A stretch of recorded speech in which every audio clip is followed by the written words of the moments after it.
Mesdames et messieurs, la Russie est entrée dans une autre dimension. Et cette dimension, ça fait mal. Ça fait couler assez d'encre. Ça fait jaser. Et Vladimir Poutine a donné une réponse. Parce que cette nouvelle stratégie russe utilisée maintenant en Ukraine, ça inquiète les observateurs. Ça inquiète même ceux qu'ils appellent l'ONU. Ça a été condamné partout. Ça s'est passé à Kharkiv. Mesdames et messieurs, dans la nuit de mercredi à jeudi, la Russie a fait montre de puissance, montre de détermination.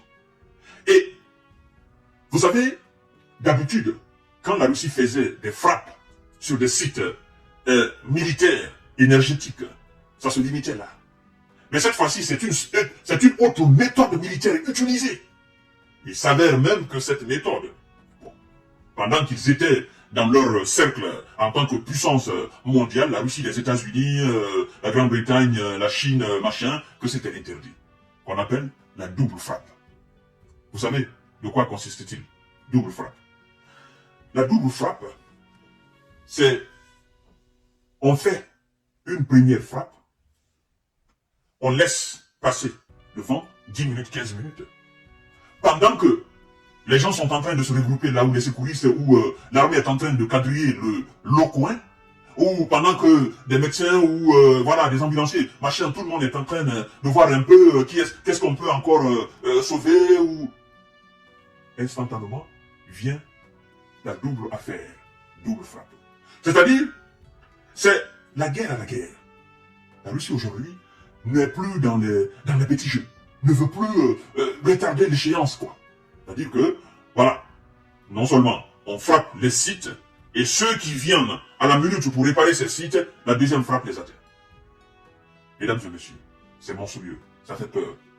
Et réellement, quel est l'objectif recherché par l'armée russe là, en procédant ainsi?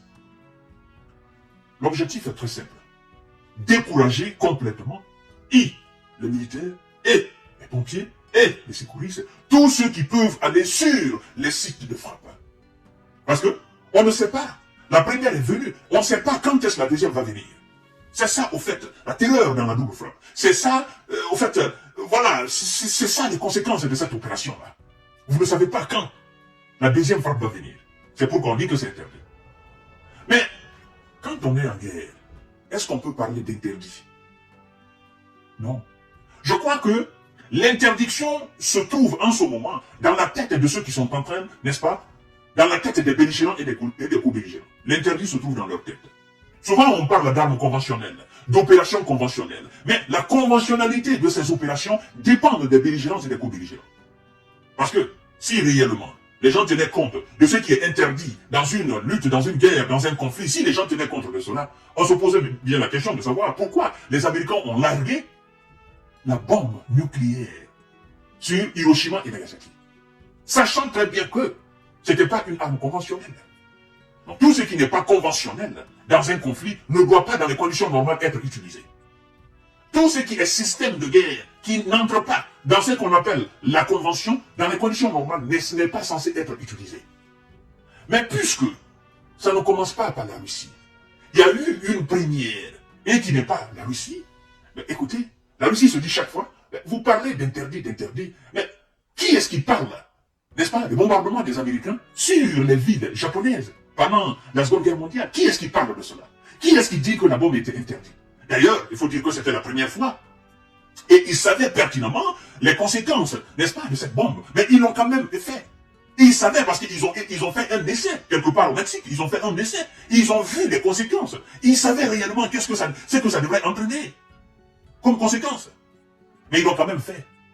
Alors, est-ce que ceux qui ont fait ces monstruosités peuvent être aujourd'hui des gens, n'est-ce pas, doués d'une très grande moralité pour faire de la morale aux Russes? Je crois que non.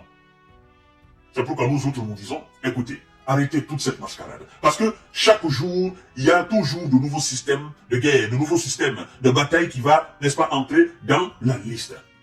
Et ça se passe où? Ça se passe en Ukraine. Et écoutez ce que M. Vladimir Poutine dit par rapport à cela. Alors, on dit que plusieurs personnes, dont les secouristes, n'est-ce pas, ont perdu la vie à Kharkiv, dans ce que les observateurs appellent une double frappe de l'armée russe. Cette technique utilisée en Ukraine et en Syrie consiste à frapper une première cible 2 fois avant même de maximiser le nombre de victimes, notamment parmi les secours. Mais qu'est-ce que M. Vladimir Poutine a dit par rapport à cela? Poutine ne s'en cache pas. Il dit quoi? Écoutez bien, partagez la vidéo dans tous les groupes possibles. Abonnez-vous sur cette page, activez la cloche de notification. Les frappes sur le système énergétique visent à démilitariser Kiev, dit Vladimir Poutine.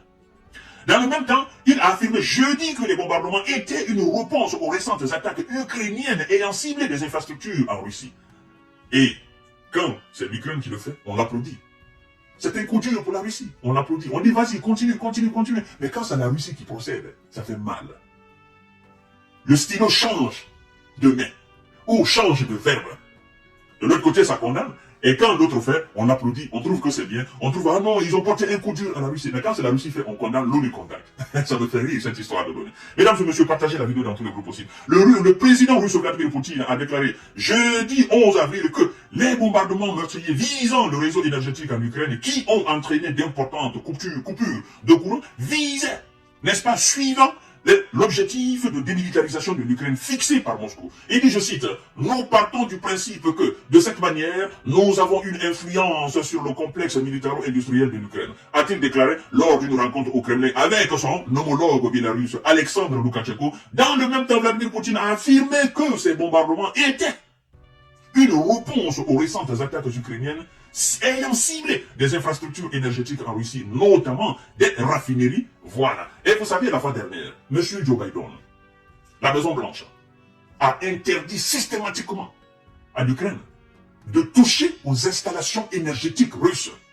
Parce que les Américains craignent que la Russie ne s'attaque aux installations énergétiques en Ukraine aussi. Et de toucher des installations importantismes des Européens, des Occidentaux en Ukraine. Et d'ailleurs, s'il continue comme ça, la Maison-Blanche craigne que ça nous cause une flambée du prix, n'est-ce pas, des carburants à la pompe. Et on a dit d'ailleurs dans cette émission, si vous vous souvenez, que tout ce que craint un président américain à l'approche des élections présidentielles, c'est la flambée des prix du carburant ou des produits gazeux à la pompe. Parce que naturellement, ça va effectivement révolter la population américaine. Les gens diront, ben, écoutez, pourquoi nous allons voter pour vous pendant que, voilà, à l'approche des élections, le carburant a augmenté. Alors, mesdames et messieurs, aujourd'hui, ça fait jaser. Parce que cette double opération russe, ça fait énormément mal. Énormément mal. Bon, ça a été condamné comme d'habitude, par les mêmes Européens, par les mêmes Américains, par les mêmes ONU, par leur clan, ça a été condamné. Mais qu'est-ce que la Russie s'en fout, éperdument, de leurs condamnations? Parce que si ce sont les condamnations normalement qui changeaient quelque chose, il y a longtemps qu'on ne serait pas là. C'est pourquoi nous disons, arrêtez. Ils ne comprennent pas. Arrêtez, ils ne comprennent pas. Et quand les autres font, ils applaudissent. Écoutez, c'est pas le moyen. Vous demandez, et les autres, ils construisent, ils fabriquent, ils ont leurs propres moyens. Et quand ils frappent, ça fait poche. Mesdames et messieurs, ça me fait de la peine de parler ainsi. Mais qu'est-ce que vous voulez? Qu'est-ce que vous voulez? On ne peut pas se taire là-dessus. C'est la réalité des choses. Ils ne comprennent pas. Arrêtez, ils ne comprennent pas. Ils veulent aller plus loin. Ils n'ont pas les moyens. Alors, à tout à l'heure pour notre série d'informations de décortiquage, partagez la vidéo dans tous les groupes possibles. Voici ce qui se passe à Kharkiv et ce qui s'est passé à Kharkiv. Il y a plus de 40 missiles et 40 drones qui sont entrés en danse et qui ont fait dégâts là. À tout à l'heure.